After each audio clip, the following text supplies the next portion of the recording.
Bonsoir à tous. Good evening, everybody. Good evening. Alors nous voilà réunis ce soir pour So we're back here again to talk to you about figures at the end of the third quarter.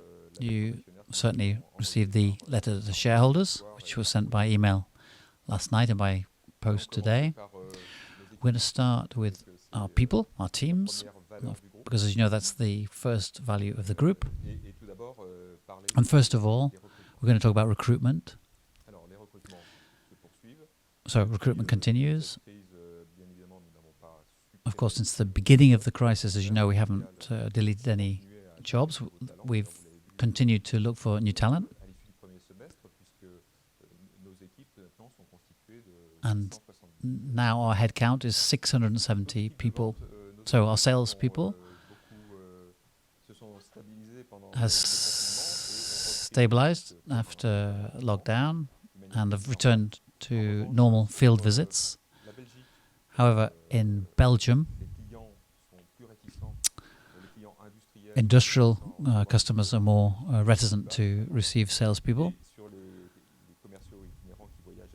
And so for traveling salesmen working abroad, the sales visits have been much more spaced out, because you can imagine how difficult it is to travel. So Safeco is really not back to its cruising speed.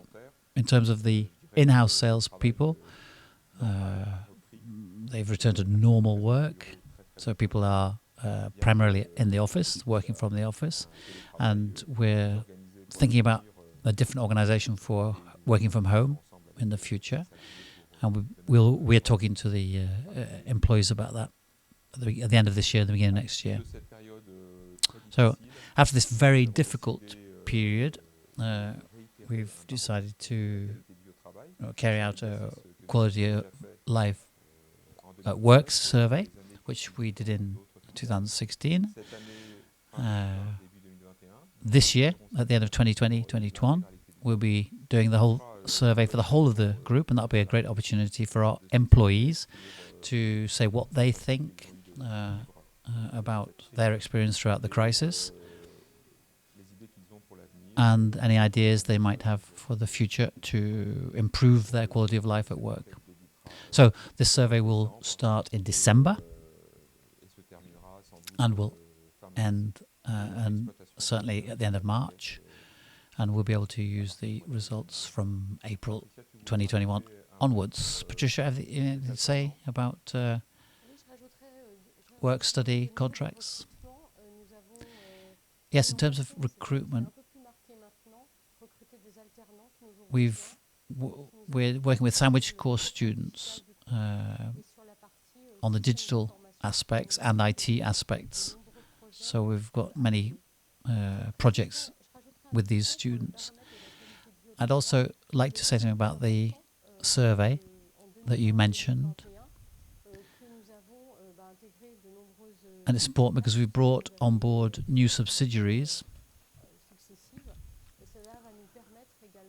for the different acquisitions, and that will be it'll allow the survey will allow us to see how those people are integrating into our group. And of course, we need people to buy into our corporate culture. I would also add, because we're in the COVID period, that we've had a few cases, not particularly serious cases, but a few cases, and we continue to apply social distancing and mask wearing, and it's a permanent source of concern for our staff. Maybe you want to add something there, because it's important to you, I know.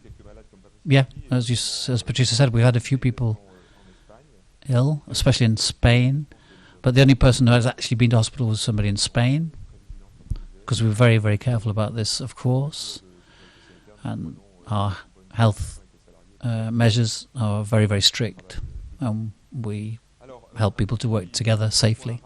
So we're going to look at stakeholders. So it's something we looked at the end of the first half year. So for our customers, the situation is more or less normal. We had one big delay in payment, as you know, but that situation is now settled. That the company in question got a loan guaranteed loan from the state, and Patricia will be talking a little bit about that later on when we talk about our cash position. So, in terms of our suppliers, the situation has come back to normal because the suppliers have returned to their normal production rhythms and now are delivering quite normally. Our shareholders will continue to support us.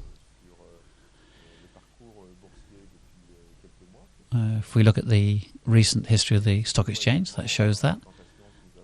And the attendance that we have at this sort of event, like the webinars and in trade shows, shareholders' trade shows, and meeting our institutional investors. So the public authorities and banks, do you want to say a word about that, Patricia? Well, as we said during the COVID crisis, we didn't use aid at the end of when we got to the end of the crisis, and this will continue. We won't be applying to the government for aid, given the cash situation we have, and we will be able to honour all our payments normally.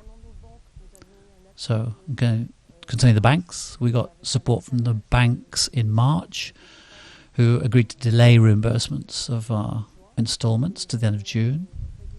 So we've regularised that situation, and we're now paying our instalments on a regular basis. We've got 4.6 million, which has now been settled as was planned in terms of our repayments. A quick word about business. I remind you, excellent start to the year, especially the first 2 months, over 10% growth, and then suddenly in March everything came to a halt, of course. Big catch-up in June, a quite extraordinary month in June, and then throughout the summer and all the months of the third quarter, pretty strong figures, which means at the end of the third quarter we've come back to the 2019 figures, which was completely unexpected and couldn't have been hoped for. So we're very satisfied overall by this commercial performance. On the next slide, in a broader sense,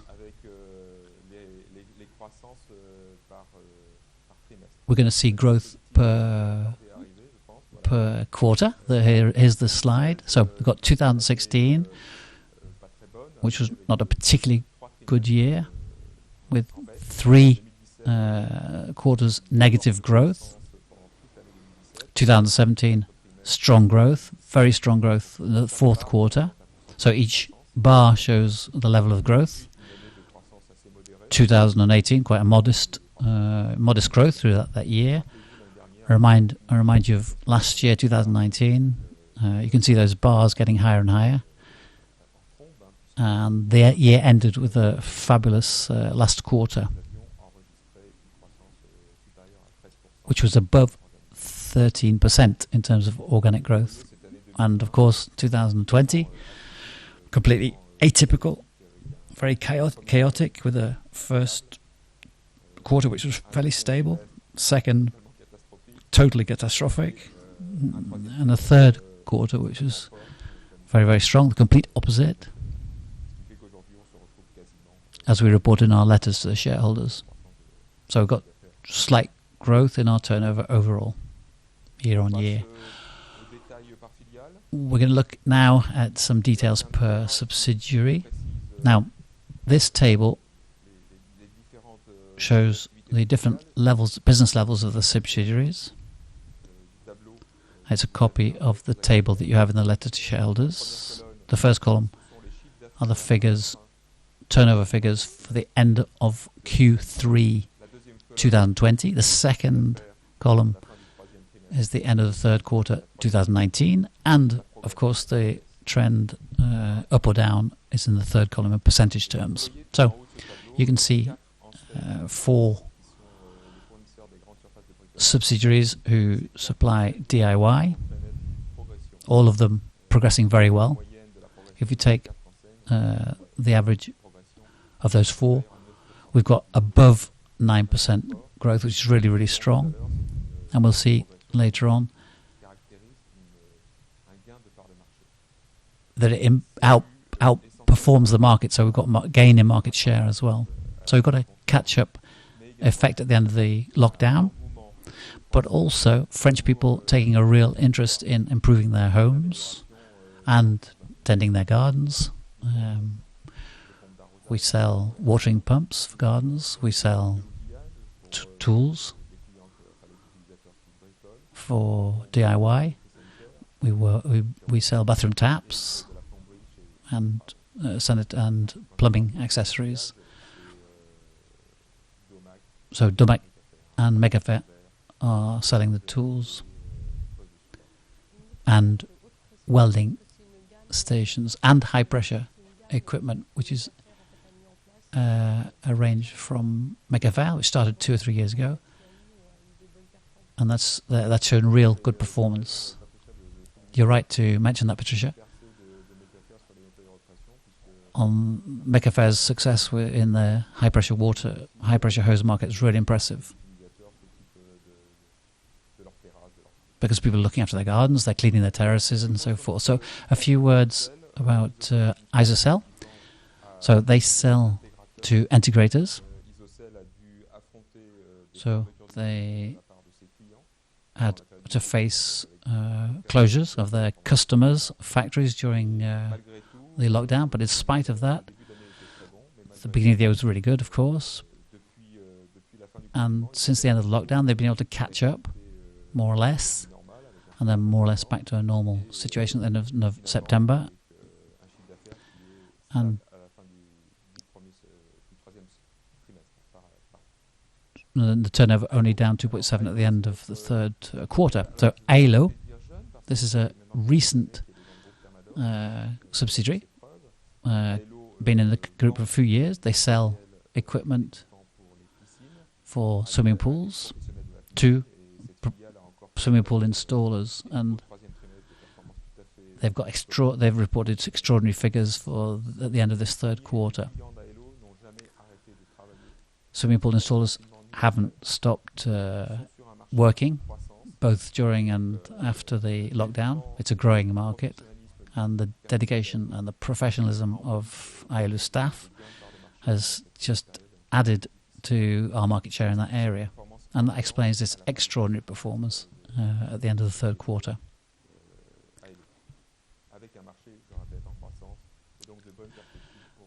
And I repeat, a market which is in growth and therefore great prospects for the future. So Jet Li, one of the biggest subsidiaries of the group, selling pumps to professionals.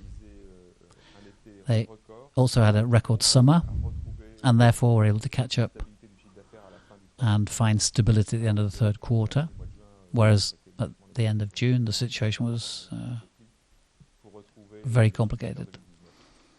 So they returned to their 2019 turnover, extraordinary performance.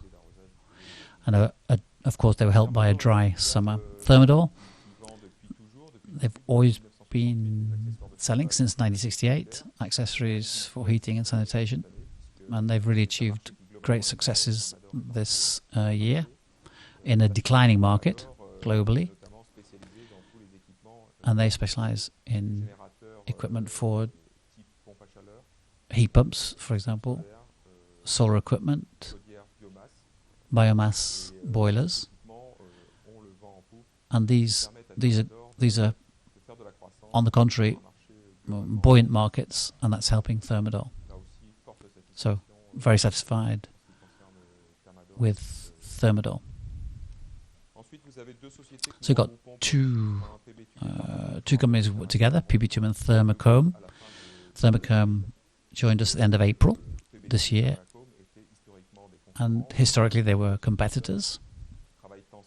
Now they're working together, working on a shared project, in particular a commercial project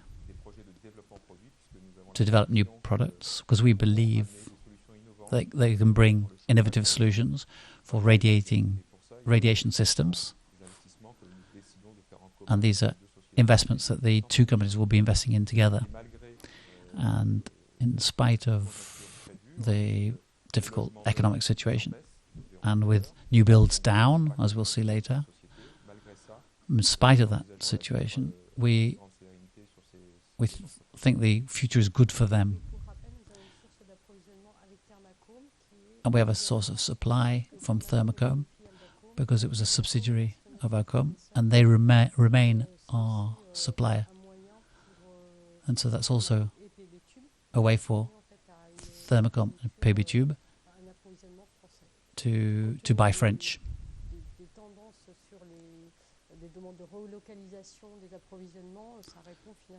And that is very much in vogue at the moment. Thank you, Patricia, for that reminder. That's really important. Acom is a supplier of Thermador, yes, and we're thrilled to work with French companies, with the lovely people who work there, very professional at the same time. Maybe they're watching us tonight, and so hello to them. Acceler, it's a young company.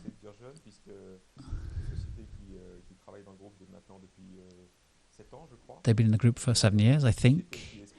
They specialize in ventilation, circulation of air, but also air treatment and air quality control. We've launched air purification ranges that are perfect in the current climate, of course. And despite of a dip in their market, they continue to show some growth, but great success in terms of market share, so satisfying for us. So maybe talk about air conditioning. That Acceler isn't our market. So this was slightly down this summer, the market for air conditioning, particularly the poor publicity it got during the crisis.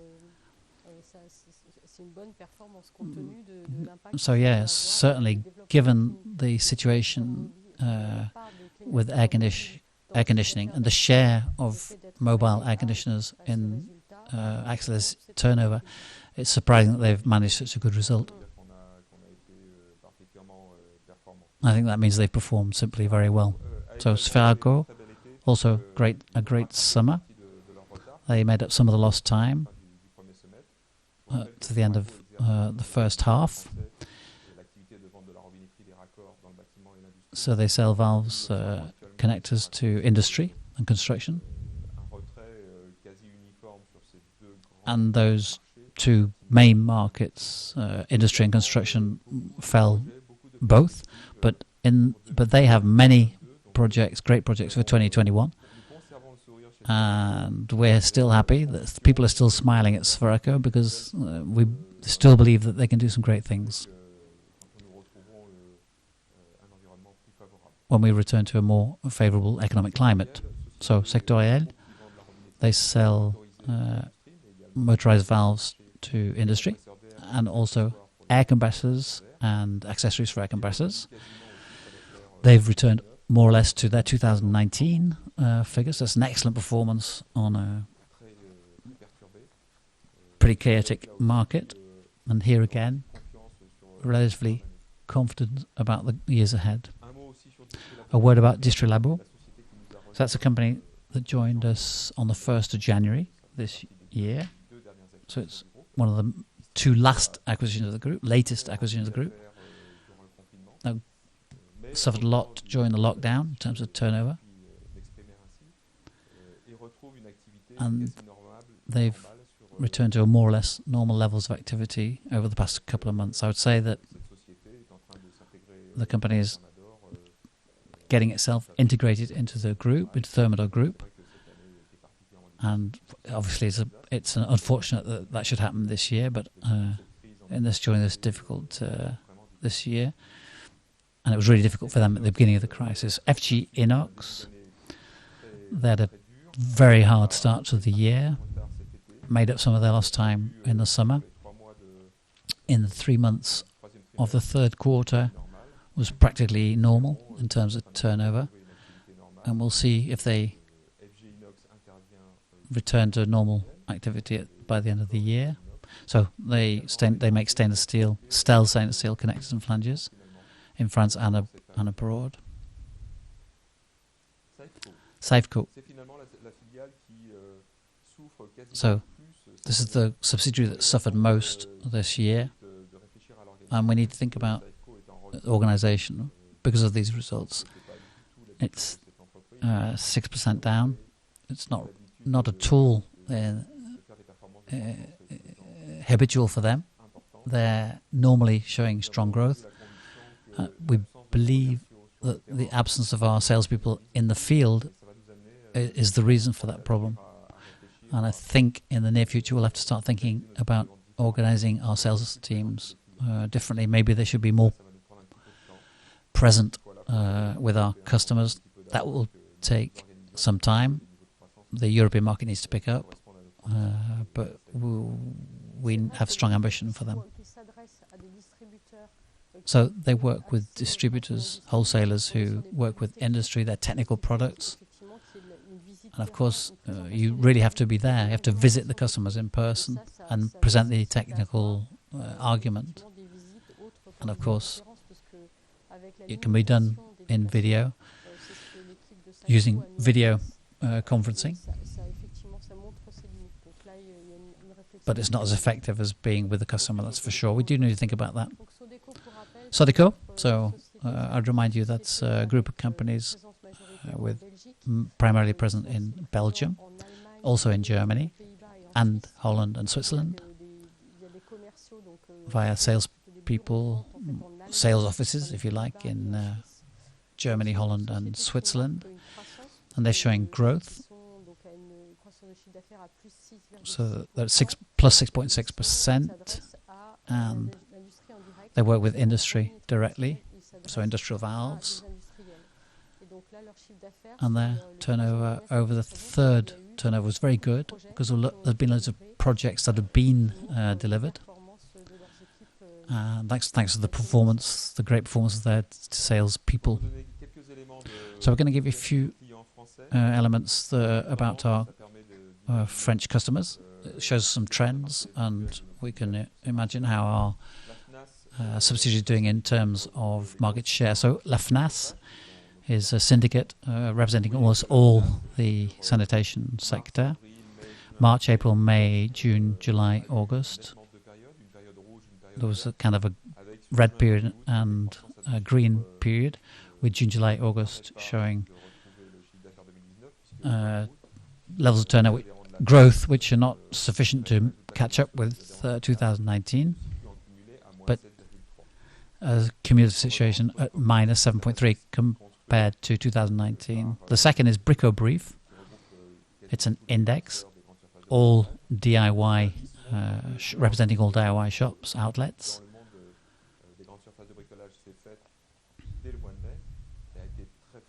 So the recovery started in May. Very big scores in June, plus 30, and the whole summer was really good for them. And you see at the end of August, they're back to levels which were the same as 2019, at plus 0.1%. And that's a remarkable performance. So we're going to switch to financial questions. So I'm going to hand over to Patricia to talk to us about cash, not just financial, but it's also about our customers. Customers have been loyal to us during this period. In terms of cash, our cash situation, normally we communicate these figures at the end of December and June. Today we decided to complete that communication by talking about our net positive cash flow at the end of September, which is 27 million. And we also communicate on our financial debt, which is 45.3 million. So why do we do that? Because we've had a lot of questions about our ability to regenerate cash or generate cash between the end of June and the end of September. at the end of June, we were with a cash position which was around cash balance of around plus 9 million euros, which was lower than normal. So we wanted to reassure the markets, and with our turnover performances have allowed us to grow our cash balance. The other challenge was customer payables. And this is an important point that we follow very closely. Just to remind you, we don't use credit insurance to cover late payment or non-payment or bad debt. So we keep an eye on that ourselves, contact our customers to check on risks, customer risks. And we've done some controls, and we had a review at the end of September, and we're pretty confident in terms of our ability to cash in all those customer payables. Stock levels, more or less stable, with the activity, the big business, large business activity over the summer, means that our subsidiaries are going to have to build up their stocks again, and therefore order from our suppliers to be able to get to a normal, what we might consider a normal level of stock, in order to be able to provide the customer service we want to give to our customers. Investments is an important question, because 2020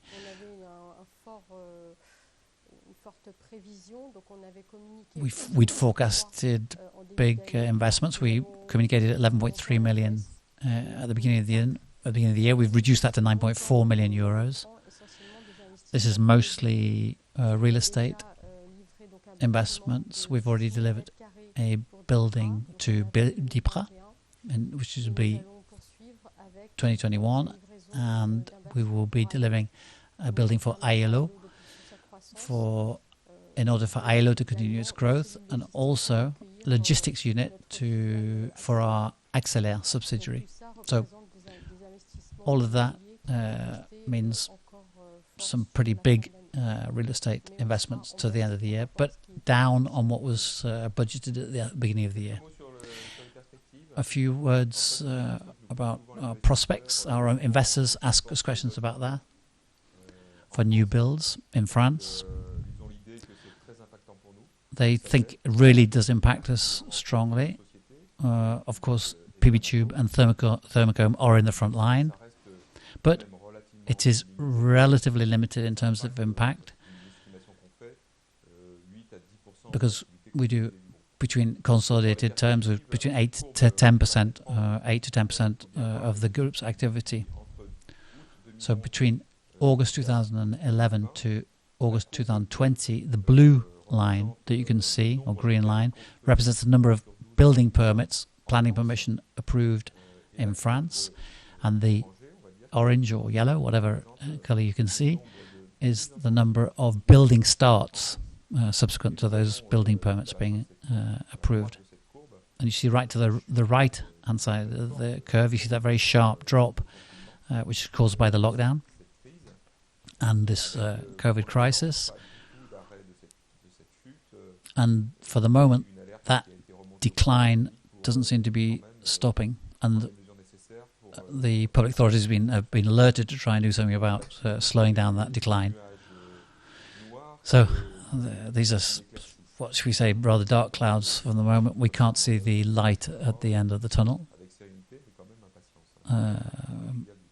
It's going to have an impact on our group. So that's a pretty dark outlook. And then we're going to talk about macroeconomic aspects. And on the next slide, you will see that GDP and in Europe, of course, is going to go down strongly. We're expecting a recovery in 2021, but it won't start in Europe or in France. And it won't recover. We won't recoup all the losses of 2020 in industry, but also in the professions of our group, even in retail, because, as you know, unemployment is going to go up as well. However, there are some encouraging signs. there's high demand post lockdown, and that seems to continue, especially people investing in their homes, gardens, houses, etc. The sale of some product ranges has been boosted by the search for energy savings and boosted by government aid. There's a program called Ma Prime Rénov', which started at the beginning of the year, was means tested, but it's no longer being means tested. So that's going to boost people's spending in terms of maintaining their homes. A lot of money made available generally by the public authorities. And then in terms of prospects, there are our big projects ahead of us with our subsidiaries, really interesting project, important for the group. And so Patricia will say a word about that.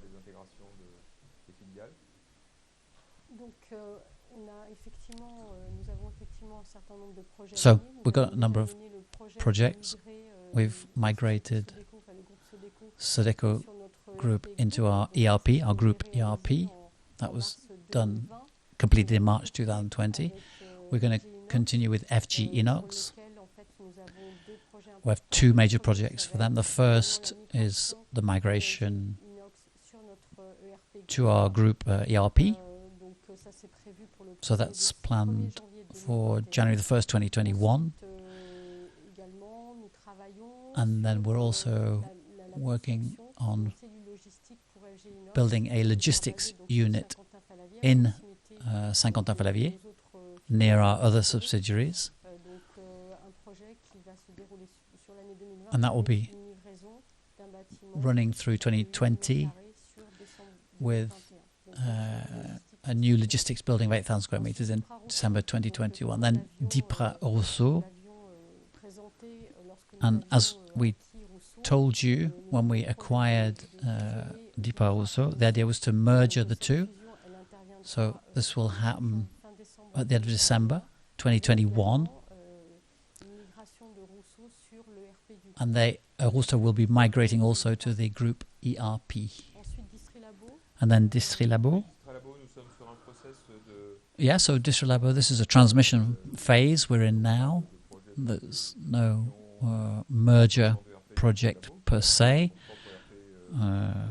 Distrilabo has its own ERP, but there's a transmission of know-how because the two historic managers of the company who sold us this company will be handing over to the new team who will be taking control of the company in Alsace. And this transmission process is going forward as planned. Laurence Straub has stopped working at Distrilabo. That was at the end of September. And passed on all her know-how before leaving. And Denis Straub himself will be stopping at the end of December 2020. And he'll be passing over the MD seat to Anne-Sophie Bulté with the finance director, Florian Alain. He'll be directing sales at Distrilabo. So it's a young team, and they're taking over the reins of the business.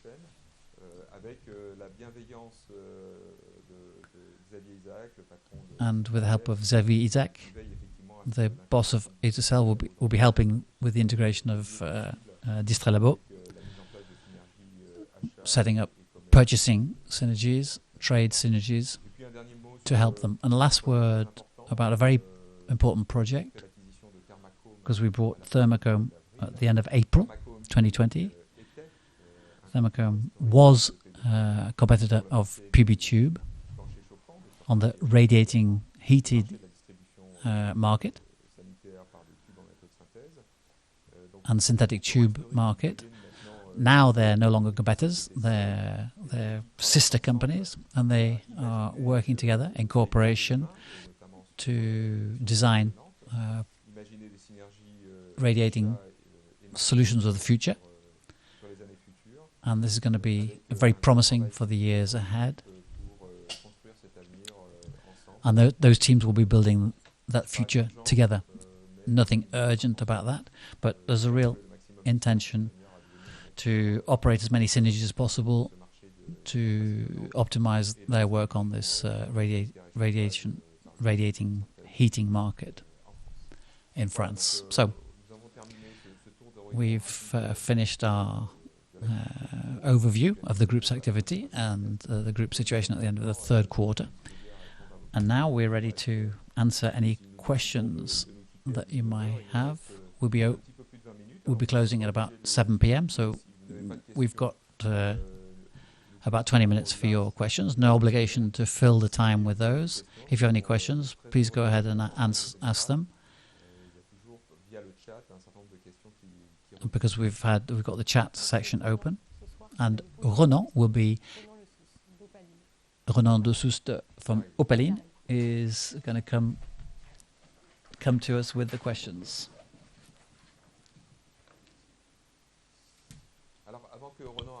So just before Ronan comes in, there's a question you might have wondered about in terms of dividends, because we get that question a lot, of course. As you know, this year we've maintained the dividend, even increased it a little at the beginning of 2020 on the basis of the 2019 results, which, as you know, were good. And we decided at the height of this crisis that we would be able to keep our promise in terms of that dividend. And that was voted by the AGM on majority basis. And next year we don't know, but they'll be decided on according to the results of 2020, which of course we don't have those results yet. Would you remind you that Groupe Thermador has never reduced its dividend since it was floated on the stock exchange in 1987. So, Ronan, it's you're going to be asking us the questions.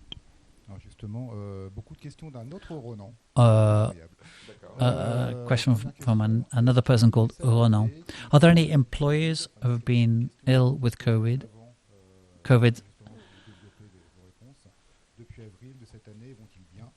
since April, and are they okay? After all, their good health is essential to the company's success. So, yeah, as Patricia said earlier on, there have been a few people who have been ill. One serious case in Spain, somebody was taken to hospital. And certainly those who were ill here, after 14 days sick leave, they came back to work. So where we're very vigilant is with the contact cases. So we take a lot of precautions in terms of employees who can go immediately onto home working when they've been in a contact situation. So we're very vigilant about the health of our employees, of course, and we've taken all measures to ensure that people are safe. But of course, we do have that backstop of home working, allowing people to continue to work effectively, but without impacting the other employees, of course. But the important thing is trust, and the important thing is that we have honest communication between the employees and the managers, and to be ensured that the right measures are taken. That's what we remind people of every time. And if there's a worsening of the situation, we just get together and talk about it. Second question from Ronan. Have you continued to make the most of this difficult situation to train employees and therefore improve their performance and employability? Actually, yeah, it's true. A lot of subsidiaries have used this period, the lockdown period, to train staff. Yes, of course. In video conference, of course. Often the trainers couldn't come to our site, so it was often by video. And it was another subject was how can we work better from working from home. Okay, you have to remember that it's difficult for salespeople to go to see the customers, and we could have said we could have put employees on furlough, but we decided not to do that. We decided to continue to train our employees, and we used that difficult period of lower activity to train. And this was on professional training, but also professional skills, but also on products, because as you know, our products are highly technical. And it was an opportunity, of course, to learn about for them to learn about our technical products.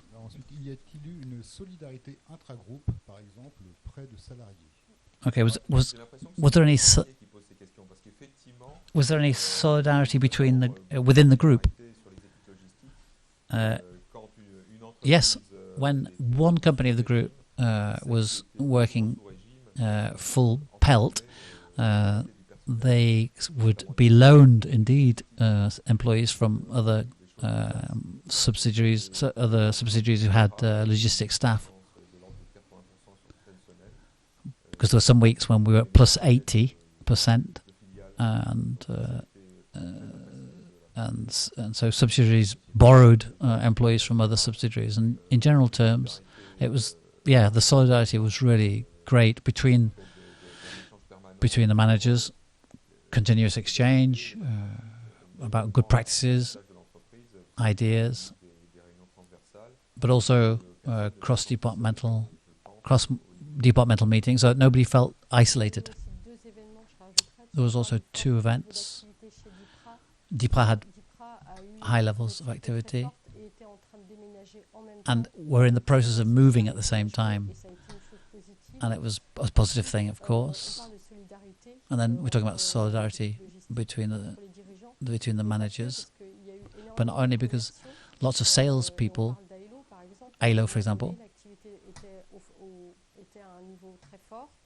when they were very, very busy, the salespeople were there helping the preparers to prepare orders, and so between functions as well, between departments within the same subsidiary, there was great solidarity. Yeah, you're absolutely right to talk about that. The DIPRA sales team went down to the warehouse to prepare the orders. Exactly. A question from Jean-Pierre. You talk about gaining market share with DIY superstar stores. Could you talk about the actions that you led to achieve that? No particular actions. We just continued with our level of service, and the fact that we were open the whole time and we were able to deliver, that gave us an advantage and enabled us to win market share, indeed. However, sales actions from the past have helped, good relationships that we have, good commercial relationships we have, and so our customers know that they can rely on us during even the most complicated periods like this one.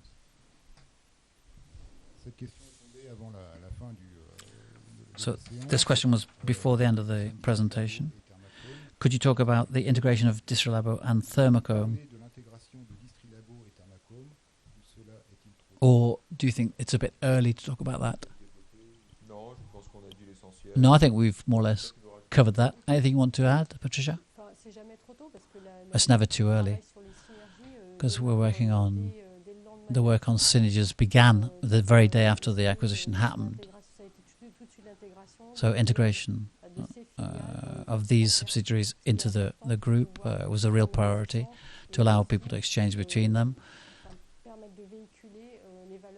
and really learn the values of the group, transmit the values of the group to these new players.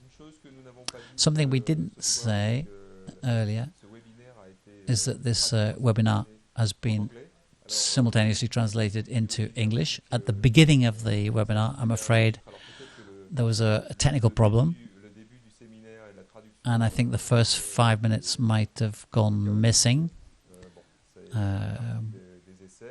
It's a new thing for us. We're trying new things, and we want to say hello to our suppliers who are listening to us in English, who may listen to us in the replay. Hello to all of you, and I remind you that Thermador Groupe, around 20% of the capital of Thermador Groupe is held by Anglo-Saxon investors. So I think we've got a question coming in English as I speak, and Patricia is going to translate it, and I will try to reply. So David asks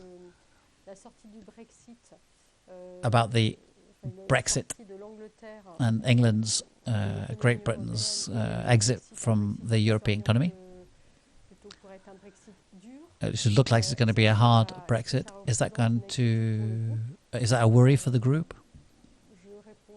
I will answer. No, I would say no, because the share of turnover achieved by the group in England is relatively low. We have very few suppliers, I think even no suppliers in the UK. So even if the Brexit is hard, if there's no deal, as it seems, there won't be any big consequences for the group. It's true that the tap makers, so valves, people who sell valves in the UK, will be penalised because the products primarily come from other countries than the UK. So whatever happens, they're going to have to import these products.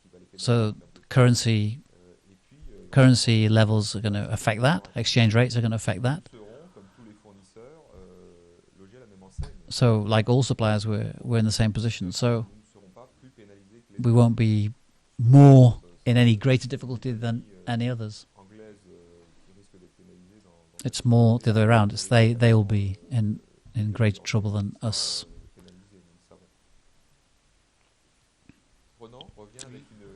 Another question.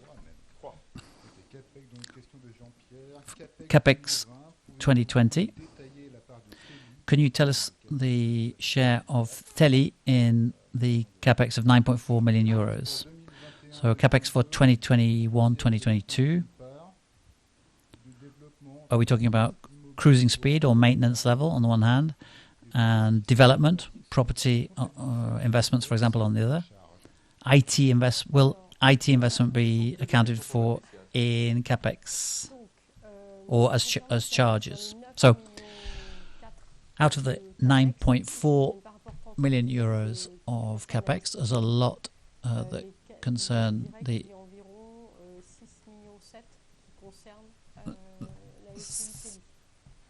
which concerns Tilly, the property investment, SCI. So that's the funding of Deepres building,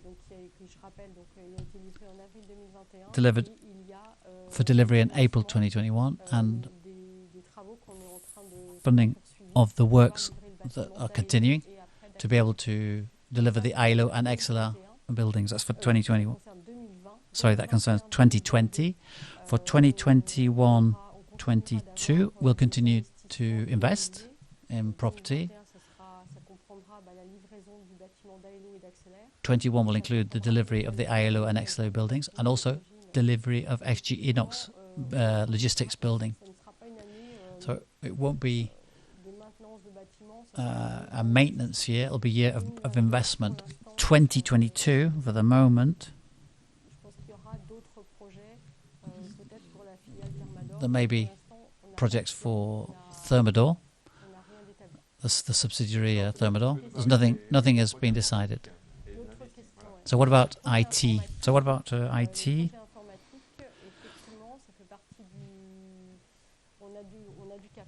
So there's CapEx there, of course.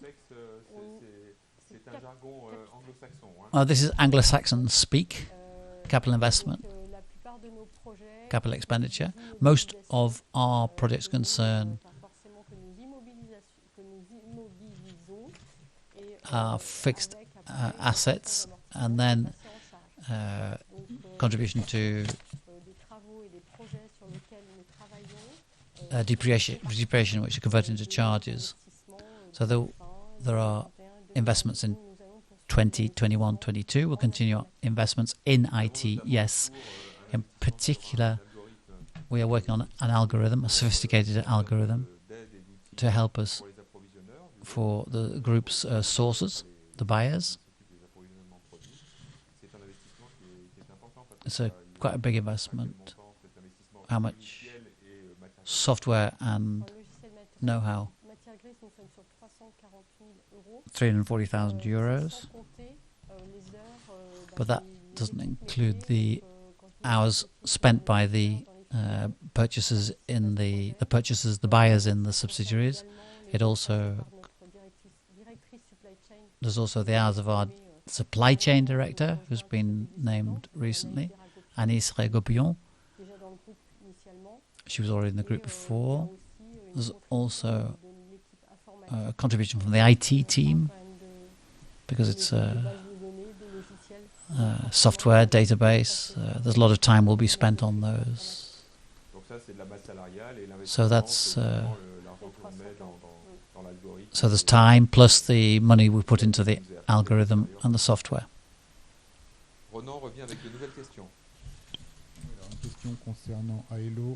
A question about ILO, another about sourcing in China. So, Andreas, for ILO, what was the level of extra growth due to the lockdown? So they gained market share because ILO stayed open. It's as simple as that. So in a growth market, in a company that is open and delivering products, whereas others have decided to close or had to close, there will be, of course, extra growth. If you compare their growth, ILO's growth, to the market growth, the market grew maybe at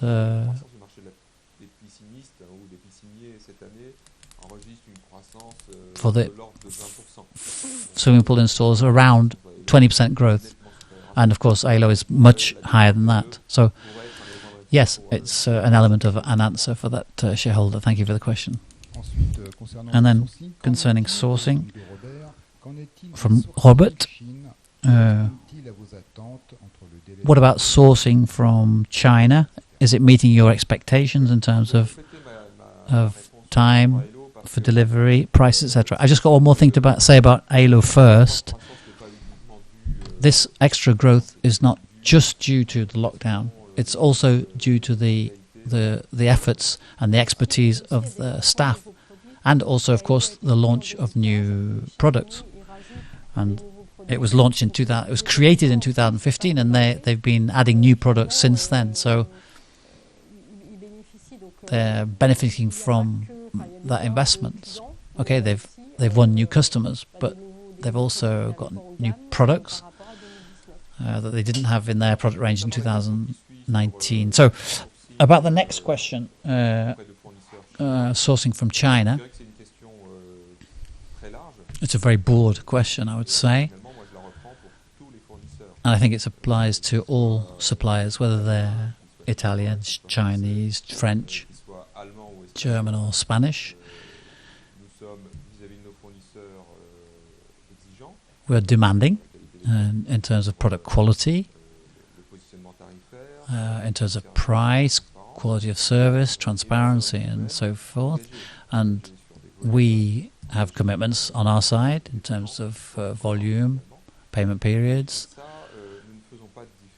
And for us, there's no difference in terms of nationality. Our suppliers, whether they're Italian or Chinese, we have the same expectations. And if these expectations are not met, we will change suppliers. It's very rare, however, because we have a good relationship with our partners and they're long-term relationships. So to answer this question more precisely, We have excellent suppliers in China. We have excellent suppliers in Italy. And some of them are listening to us tonight. Excellent suppliers in France. So, every country. So, Renaud is here to say that there's no more questions today.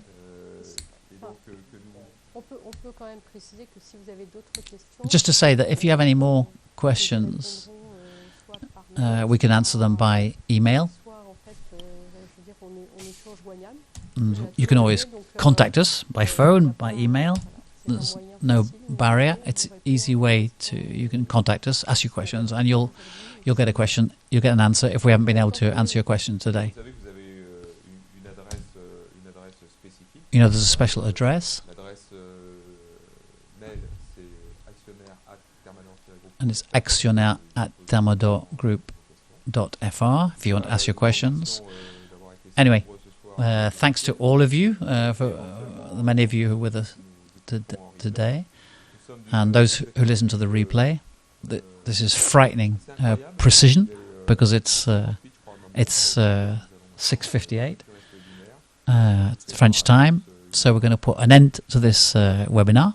Thanking you and wishing you a great weekend and a great evening. Goodbye.